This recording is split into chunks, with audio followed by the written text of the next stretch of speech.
Everyone, welcome back to M Sarkari Naukri. M Sarkari नौकरी channel पर आप सभी का स्वागत है।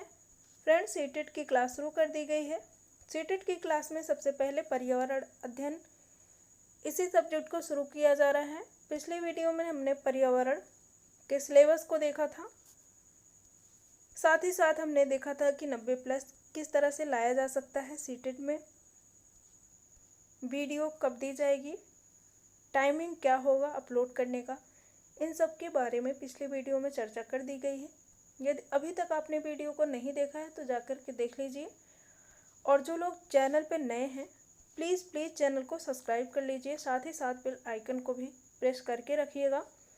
ज़्यादा से ज़्यादा लोगों तक वीडियो को शेयर कीजिए। यदि वीडियो पसंद आए तो लाइक भी कीजिए, साथ के साथ कमेंट के थ्रू अपना फीडबैक भी ज़रूर दें। फ्रेंड्स, हमारे पढ़ने का सोर्स यूथ कंपटीशन टाइम्स यही बुक होगी और लगभग 1600 प्रश्नों को कराने की कोशिश की जाएगी अब तक के जो पूछे गए हैं। साथ ही साथ हम पढ़ेंगे भी।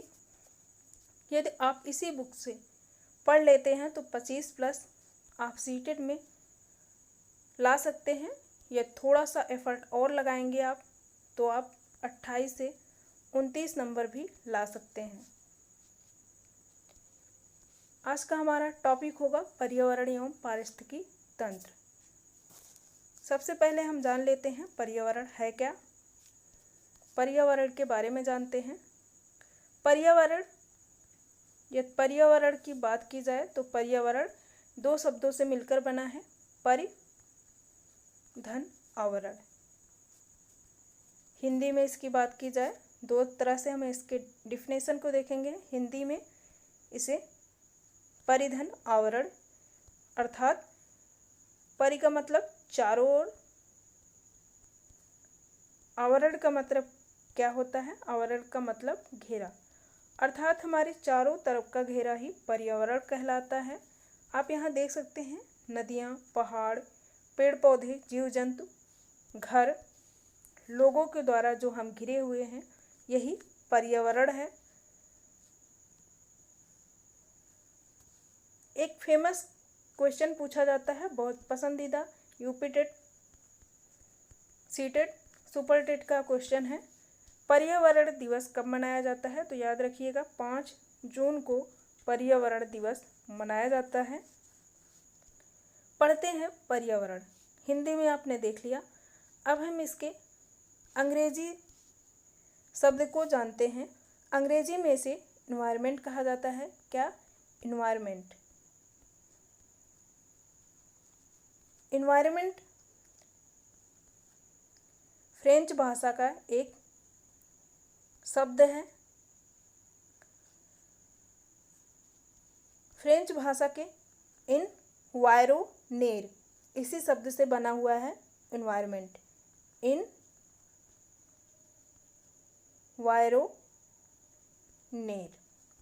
याद रखिएगा, इसी भाषा से इन्वायरमेंट बना हुआ है, जिसका अर्थ होता है पास पड़ोस। क्या होता है? जिसका अर्थ होता है पास पड़ोस, अर्थात वह सभी वस्तुएं जो हमारे आस पड़ोस में पाई जाती हैं, वह समस्त जीव जंतु जो हमारे आस पास पड़ोस में पाए जाते हैं, प्रभावित करते हैं, वही क्या है? पर्यावरण है। जिनसे हम प्रभावित होते हैं वही पर्यावरण है। तो ये पर्यावरण की डिफिनेशन आप याद रखिएगा। सिंपल परिधन आवरण, अर्थात हमारे चारों तरफ का घेरा ही पर्यावरण कहलाता है। यदि इंग्लिश शब्दों से हम इसके डिफिनेशन को समझें तो इन्वायरोनेर फ्रेंच शब्द है जिसका अर्थ होता है पास पड़ोस।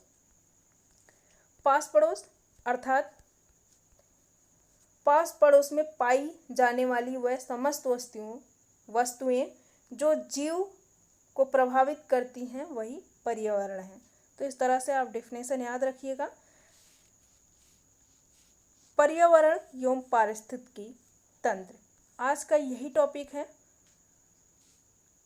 आप यकीन मानिए, यदि आप इसी बुक को पढ़ते हैं तो आप 25+ बहुत ही अच्छे नंबर से सीटेट क्वालिफाई करेंगे, स्कोर करेंगे। आप चैनल के साथ बने रहिए। चैनल पे जो लोग नए हैं चैनल को सब्सक्राइब करके रखिएगा। आने वाली जितनी वीडियोज होंगी बहुत ही इम्पोर्टेंट होंगी। तो पढ़ते हैं। डिफिनेशन हमने देखा, अब हम एक एक करके प्रश्नों को पढ़ते हैं और समझते हैं। पहला प्रश्न 2017 में पूछा गया है यूपी टेट में। निम्नलिखित में से कौन सा जैव मंडल का अजैविक घटक नहीं है? अजैविक मतलब इतना ही याद रखिएगा, निर्जीव। जो निर्जीव वस्तुएं होती हैं वो अजैविक होती हैं, और अजैविक मतलब निर्जीव। पूछा क्या जा रहा है? नहीं है, अजैविक नहीं है, इसी के बारे में पूछा जा रहा है। जब भी नहीं आए तो आप अंडरलाइन कर लिया करिए। गलत करने के चांसेस बहुत कम हो जाते हैं यदि आप नहीं पे अंडरलाइन करके रखेंगे। पहले आप समझिए पूछा क्या जा रहा है। नहीं पूछा जा रहा है कि हाँ में क्वेश्चन पूछा जा रहा है, ये आप ध्यान रखिएगा। ऑप्शन देखते हैं। Option A protein, option B मृदा, ऑप्शन सी कवक, ऑप्शन डी फास्फोरस। तो इसका आंसर होगा कवक। निम्नलिखित में से कौन सा जैव मंडल का अजैविक घटक नहीं है? तो कवक अजैविक घटक नहीं है, ये जैविक घटक में आता है, और जैविक मतलब ही होता है सजीव। अब इसका एक्सप्लेन देखते हैं क्या कह रहा है। जैविक जैव मंडल का अजैविक घटक नहीं है, यह अत्यंत महत्वपूर्ण जैविक घटक है। यह अजैविक घटक का इससे कोई मतलब नहीं है। इसका संबंध जैविक घटक से है, जो प्रायः उत्पादक, प्रोड्यूसर तथा उपभोक्ताओं के मृत्यु के पश्चात उनके शरीर का अपघटन करते तथा इनसे निर्मित साधारण पदार्थों द्वारा अपना भोजन एवं ऊर्जा प्राप्त करते हैं। ऐसे निर्जीव पदार्थ जो जीवों को किसी न किसी रूप में प्रभावित करते हैं अजैविक घटक कहलाते हैं। अजैविक घटक वह घटक होते हैं जो निर्जीव पदार्थ होते हैं उनसे प्रभावित होते हैं। उदाहरण मृदा, हवा, जल, कार्बनिक पदार्थ, प्रोटीन, कार्बोहाइड्रेट तथा कार्बनिक पदार्थ, नाइट्रोजन, फास्फोरस, सल्फर आदि। ये सब क्या हैं? अजैविक घटक कहलाते हैं। अजैविक घटक याद रखिएगा, यहाँ से क्वेश्चन पूछा जा सकता है। नेक्स्ट देखते हैं। नेक्स्ट हमारा क्या है क्वेश्चन? घास भूमि के पारितंत्र की खाद्य श्रृंखला में सबसे उच्च स्तर के उपभोक्ता होते हैं। शाकाहारी, मांसाहारी, जीवाणु, मांसाहारी या शाकाहारी। तो इसका आंसर होगा मांसाहारी। सबसे जो उच्च स्तर का पूछा जा रहा है तो वो मांसाहारी होता है। यहाँ समझते हैं। घास भूमि क्षेत्र के पारितंत्र के खाद्य श्रृंखला में सबसे उच्च स्तर के उपभोक्ता मांसाहारी होते हैं। घास स्थलीय पारिस्थितिक तंत्र में खाद्य श्रृंखला के जीवधारियों का क्रम देखते हैं। घास उत्पादक टिड्डा प्राथमिक उपभोक्ता है, मेढक द्वितीय उपभोक्ता, तृतीय उपभोक्ता में सर्प आता है, और मांसाहारी चतुर्थ उपभोक्ता, या आप इसे उच्च स्तर का उपभोक्ता कह सकते हैं। यहाँ पे आप देख सकते हैं घास कौन खाता है? टिड्डा को कौन खा रहा है? मेढक, और मेढक को खाने वाला सर्प है, सर्प को खाने वाला गिद्ध है, अर्थात सबसे उच्च स्तर का मांसाहारी गिद्ध है। यहाँ पे सर्कल भी देख सकते हैं आप, सर्कल भी दिखाया गया है। सबसे पहले यहाँ पे उत्पादक घास है, घास को किसने खाया? टिड्डे ने, और टिड्डे को खाने वाला मेढक, मेढक को खाने वाला सर्प, तृतीय उपभोक्ता।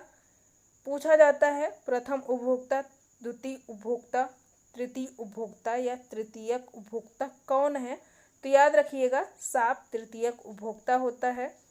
इस तरह से अंतिम उपभोक्ता बाज को कहा गया है।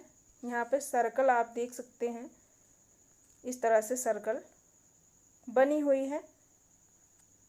नेक्स्ट हम देखते हैं इसका आंसर। यहाँ पे आप देख सकते हैं इलाहाबाद हाई कोर्ट ने इसका आंसर उत्तर सी माना है, जबकि यहाँ पे क्या बताया जा रहा है? मांसाहारी, और इलाहाबाद हाई कोर्ट ने इसका आंसर ऑप्शन सी जीवाणु को माना है।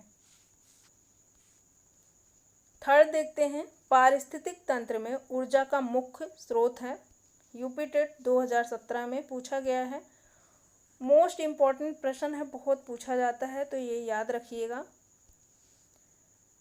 एटीपी, सूर्य प्रकाश, ये सूर्य का प्रकाश है। डीएनए, आरएनए, तो इसका आंसर होगा सूर्य का प्रकाश। पारिस्थितिक तंत्र में ऊर्जा का मुख्य स्रोत यदि कहा जाए तो सूर्य का प्रकाश होता है। ये सूर्य का जो प्रकाश आता है वही पारिस्थितिक तंत्र में मुख्य स्रोत होता है। यहाँ समझते हैं, पारिस्थितिक तंत्र में ऊर्जा का मुख्य स्रोत सूर्य का प्रकाश है। सूर्य का प्रकाश पृथ्वी के पारिस्थितिक तंत्र की ऊर्जा का एकमात्र स्रोत है। यह पृथ्वी पर जीवन को संचालित करता है, अतः इसे पारिस्थितिक तंत्र को प्रेरक बल भी कहा जाता है। इसे पारिस्थितिक तंत्र का प्रेरक बल के नाम से भी जाना जाता है। किसे? सूर्य के प्रकाश को। तो ये याद रखिएगा। आगे देखते हैं, सूर्य से प्राप्त ऊर्जा सौर ऊर्जा कहलाती है। क्वेश्चन पूछा जा सकता है कि सूर्य से प्राप्त ऊर्जा क्या कहलाती है, तो सूर्य से प्राप्त ऊर्जा को क्या कहा जाता है? सौर ऊर्जा कहा जाता है।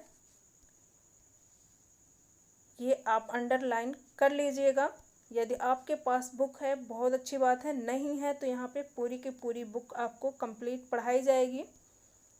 इस ऊर्जा की सहायता से हरे पौधे प्रकाश संश्लेषण क्रिया द्वारा भोजन का निर्माण करते हैं तथा कोशिकीय श्वसन करते हैं, जिसके फलस्वरूप ऊर्जा उत्पन्न होती है। सभी जीवों के लिए सूर्य से आने वाला प्रकाश सौर ऊर्जा ही ऊर्जा का अंतिम स्रोत बताया गया है। किसे? जो सूर्य से ऊर्जा आती है, जो सूर्य का प्रकाश होता है, उसे ही ऊर्जा का अंतिम स्रोत कहा गया है। नेक्स्ट क्वेश्चन देखते हैं, बहुत पूछा जाता है, मोस्ट इम्पॉर्टेंट करके रखिएगा। ये क्या है? एक मार्ग का संबंध है गुणवत्ता से, पैकेजिंग से, संसाधन से, उत्पादन से। डीएलएड 2017 में पूछा गया, ये यूपी टेट 2000 में पूछा गया, 2017 में पूछा गया प्रश्न है। इसका आंसर होगा गुणवत्ता से एक मार्ग का संबंध है।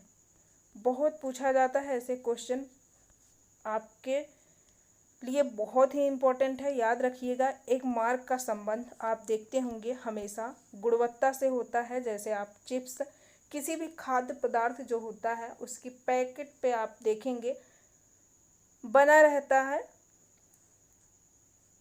एक मार्ग का निशान, तो इसी से पहचान की जा सकती है, प्रमाणित किया जाता है इसी चिन्ह से कि गुणवत्ता में कितनी शुद्ध है। समझते हैं, एक मार्ग का संबंध गुणवत्ता से है। एक मार्ग एक प्रमाणित चिन्ह है जो भारत में कृषि खाद्य उत्पादों पदार्थों पर लगाया जाता है।